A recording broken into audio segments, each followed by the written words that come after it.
सबसे पहले शुरुआत सौरभ जी मैं आपसे ही करती हूँ, जिला अध्यक्ष हैं बीजेपी के आप। सरकार की अगर बात की जाए, हरदोई की अगर बात की जाए, तो सर हरदोई में आप खुद से, चूंकि मैं सबसे पहले आपसे यही जानना चाहूंगी, कितना संतुष्ट हैं जो काम आप लोग कर रहे हैं, और क्या जरूरत हरदोई में अभी है जो आपको लगती है जिस पर आप अभी आगे वर्क करेंगे? हमारे उत्तर प्रदेश में जब से योगी आदित्यनाथ जी के नेतृत्व में भारतीय जनता पार्टी की सरकार बनी है, सरकार ने जो सबसे पहला काम किया है वो कानून व्यवस्था के नाम पर किया है, और उसका असर हरदोई में भी देखने को मिलता है। क्योंकि विकास के लिए सबसे पहली आवश्यकता होती है कि कानून व्यवस्था ठीक होनी चाहिए, लोगों को वातावरण मिलना चाहिए काम के लिए, कारोबार के लिए। यहाँ तक कि शिक्षा में भी हमारी बहनें तभी पढ़ने जा सकती हैं, जब भी अपनी शिक्षा पूरी कर सकती हैं, जब उनको सड़कों पर भयमुक्त वातावरण मिलेगा। हमारी माताएं बहनें जब बाजार जाएंगी और उनको भयमुक्त वातावरण मिलेगा, सुबह जाएं चाहे शाम को जाएं चाहे रात को जाएं, तभी हम एक नई विकास की बात को देख सकते हैं।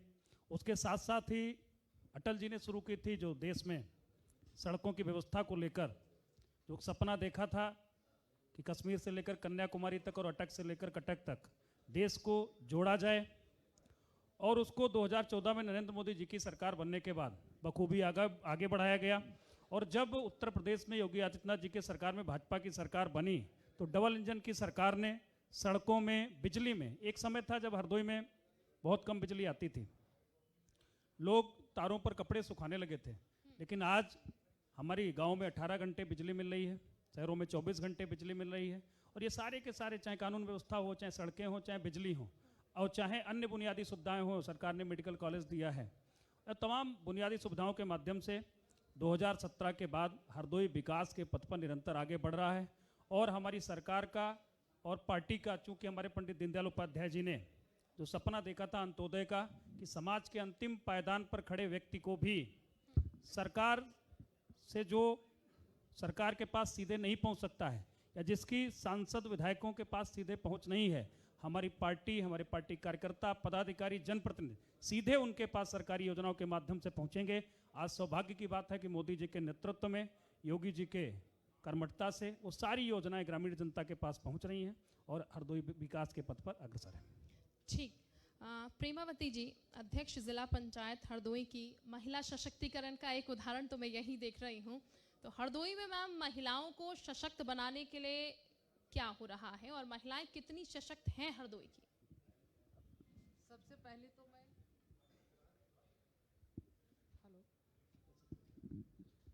हेलो सबसे पहले तो मैं इस मंच के माध्यम से जी टीवी, जी न्यूज, उत्तर प्रदेश उत्तराखंड का हार्दिक अभिनंदन अपने इस भक्त प्रहलाद की धरती पर करती हूँ, और उपस्थित इस सभागार में सभी वरिष्ठ जन का आभार व्यक्त करती हूँ। हमारा महिला सशक्तिकरण, हमारे जिला पंचायत अध्यक्ष बनने के बाद हमारी जो महिलाएं अधिकतर अंदर थीं वो बाहर निकल के आई हैं। चाहती थी वो बहुत पहले से कि मैं बाहर निकलूं और कुछ करूं, क्योंकि मैं एक प्राथमिक विद्यालय से लेकर और जूनियर विद्यालय की शिक्षिका रही हूं। मैं छोटे से लेकर बड़े बच्चों तक को पढ़ाती थी, 1 से कक्षा 8 तक के बच्चों को पढ़ाती थी। पढ़ाने के बाद ये मेरे पति की तपस्या और मेहनत, जो हमारे बगल में बैठे हैं ये मेरे पति हैं, और इनकी तपस्या और कर्मठता से मैं आज जिला पंचायत अध्यक्ष बनी हूँ, और उस अध्यक्ष पद को मैं बखूबी निर्वहन कर रही हूँ। और उस निर्वहन का श्रेय मैं अपनी हरदोई की जनता को दूंगी, और अपनी जिले की महिलाओं को दूंगी, और आप सबका दूंगी, और संगठन का दूंगी, जिन्होंने हमको इस तरीके से उत्साहवर्धन किया। उत्साहवर्धन से हमें देखा है कि अपनी महिलाओं को हम कहीं भी रहें, सभी हमारी महिलाएं हमारे बराबर ही खड़ी हों। सबको यही राय देती हूँ कि हमारे सदस्य, हमारे सबसे ज़्यादा तो आधे से ज़्यादा हमारी सदस्य महिला हैं। हमारे 72 जिला पंचायत सदस्य हैं, उसमें आधे से ज़्यादा हमारी महिलाएं हैं। उन सब महिलाओं को मैं जब भी मीटिंग हो या कहीं भी कोई कार्यक्रम हो, मैं कार्यक्रम में जाती हूँ। हमारे हरदोई वासी, आजकल इस समय हमारे यहाँ हरदोई वार्षिक महोत्सव चल रहे हैं, कोई भी कार्यक्रम होता है मुझे आमंत्रित किया जाता है, मैं जाती हूँ। कोई ऐसा कार्यक्रम नहीं होता है जहाँ मैं नहीं पहुँचती हूँ। हर जगह जाके अपनी महिलाओं को एक संदेश देती हूँ कि सभी लोग, कोई झिझक नहीं, कोई सिचक नहीं, आप सब लोग आइए और अपना स्थान अपने आप बनाने से बनता है, बैठने से नहीं बनता। हमारी महिलाएं निकल के आई हैं और आके अपना ज़िले में अपना प्रतिनिधित्व कर रही हैं। यही हम अपनी महिलाओं से कहना चाहते हैं। और क्योंकि आप भी एक महिला हैं, आपको भी यही कहूँगी, आप भी इससे ज़्यादा बढ़ के कार्य करें। और यही मेरी शुक्रिया, बहुत शुक्रिया आपका। और आप दोनों का साथ इसी तरीके से बना रहे। अच्छा लगा एक मंच पर आप दोनों साथ साथ हैं। अब चर्चा को आगे बढ़ाते हैं और पीके वर्मा साहब से बात करते हैं। आप तो शक्ति लेके बैठे ही हैं यहाँ पर। पीके वर्मा साहब, चूँकि क्षेत्रीय समस्याएं बहुत सारी होती हैं और क्षेत्रीय समस्याओं को जब उठाया जाता है तो उसमें क्षेत्रीय लोगों का बहुत हाथ रहता है। और मैं ये मानकर चल रही हूँ कि वो समस्याएं जो हैं आप पर बहुत सारी आती होंगी। कौन कौन सी दिक्कतें हैं, परेशानियां, जैसा कि मैम ने भी कहा कि सुनती हूँ सभी की बातें। प्रतापनगर चौराहे की बात मैंने सुनी, ये रोड अभी तक शायद सर ठीक नहीं हो पाई है, इसको लेकर सर कितना काम हो पा रहा है? प्रतापनगर चौराहे की बात है, सबसे पहले मैं जी उत्तराखंड उत्तर प्रदेश के जी चैनल को बधाई देता हूँ कि आज जनपद हरदोई में आप लोगों ने इतना अच्छा कार्यक्रम करने का हम जनपदवासियों को सौभाग्य मिला। प्रतापनगर चौराहे की बात है, जो क्षेत्रीय समस्या है, जैसा कि आपने अवगत कराया है, बघौली से प्रतापनगर चौराहे तक रोड शासन से स्वीकृत हो चुकी है, उसका टेंडर भी हो गया है, शीघ्र ही वो कार्य प्रारंभ हो जाएगा। ठीक, लेकिन सर काफी समय से शायद रुका वो पड़ा। काफी समय से प्रोजेक्ट लंबित था। क्योंकि लंबित था उसका मैं भी बता दूं, बिल्हौर से नैमिषारण्य के क्षेत्र में एक रोड बननी थी, तो ये इससे लिंकेज कर दी जाए, इस वजह से पेंडेंसी थी इसकी।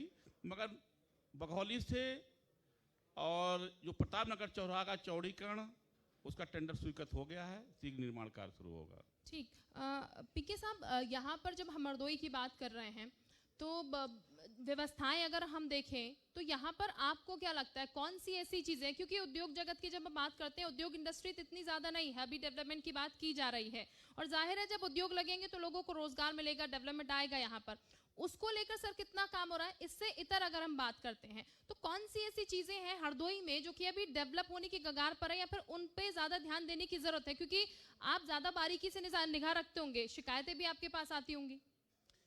देखिए, मैं जिला पंचायत की बात कर रहा हूँ। 2021 जुलाई से जिला पंचायत का प्रतिनिधित्व प्रेमावती जी कर रही हैं, जिसमें मुझको भी क्षेत्र की समस्याओं को सुनने का मौका प्राप्त होता है। जैसा कि मैं अवगत करा रहा हूँ कि वर्तमान में जो लोकल की समस्याएं हैं, बिजली, पानी, रोड, अब ये मुद्दा नहीं रह गया है। बिजली, पानी, रोड, आपको बिजली की समस्या प्रदेश लेवल पे समाप्त होती नजर आ रही है। जो एक पहले समय था कि 2 घंटे 4 घंटे बिजली आती थी, 1-2 जो जिलों को ही स्पेशली 24 घंटे बिजली मिलती थी, वो मुद्दा जनपद में नहीं है। पानी की समस्या की बात है कि पानी घर घर नल योजना केंद्र सरकार की, हमारे प्रदेश सरकार के नेतृत्व में चलाई जा रही है। काफ़ी गांव में घर घर नल योजना के तहत ऐसा योजना का भी प्रारंभ हो गया है। जनपद हरदोई इंडिया मार्ग का हैंडपंप से संतृप्त है। और रही बात सड़क की, सड़कों का तो जाल पूरे देश में और प्रदेश में जब से 2014 की हमारी भारतीय जनता पार्टी की सरकार आई है और 2017 में उत्तर प्रदेश में नेतृत्व संभाला है, मोदी फर्स्ट फेस में सड़कों का भी जाल प्रत्येक गांव को सड़क तक जोड़ने का, रोड से जोड़ने का, मुख्यालय से जोड़ने का काम किया जा रहा है। विगत 16 माह में मैंने जनपद हरदोई में, अगर ब्यौरा विस्तृत रूप से अगर आप चाहती हैं तो मैं विस्तृत रूप से ब्यौरा भी दे सकता हूं कि जो मैंने रोडों का जाल विगत अभी 16 माह में आपके बीच में रखा है, लगभग जिला पंचायत के माध्यम से 31 किलोमीटर 29 संपर्कों का लेपन कार्य कराया मैंने 16 महीने में, और 27 किलोमीटर की जो दूरी थी वो 27 मार्गों का लेपन कार्य प्रगति पे है। लगभग 27 और 29 किलोमीटर, ये 16 माह की कार्य की प्रगति है। लगभग 36 किलोमीटर 35 मार्गों पर पैच का नवीनीकरण कराया गया है, जो 48 किलोमीटर में 43 मार्गों पर कार्य जो है प्रगति पर चल रहा है। लगभग 80 किलोमीटर जो से अधिक दूरी हैं, 102 जो हमारे खड़ंजे के संपर्क मार्ग होते हैं गांव से सड़क को जोड़ने का काम, और 73 किलोमीटर पे ये पूर्ण हो गए, और 73 किलोमीटर पे 93 मार्गों पर कार्य प्रगति पे चल रहा है।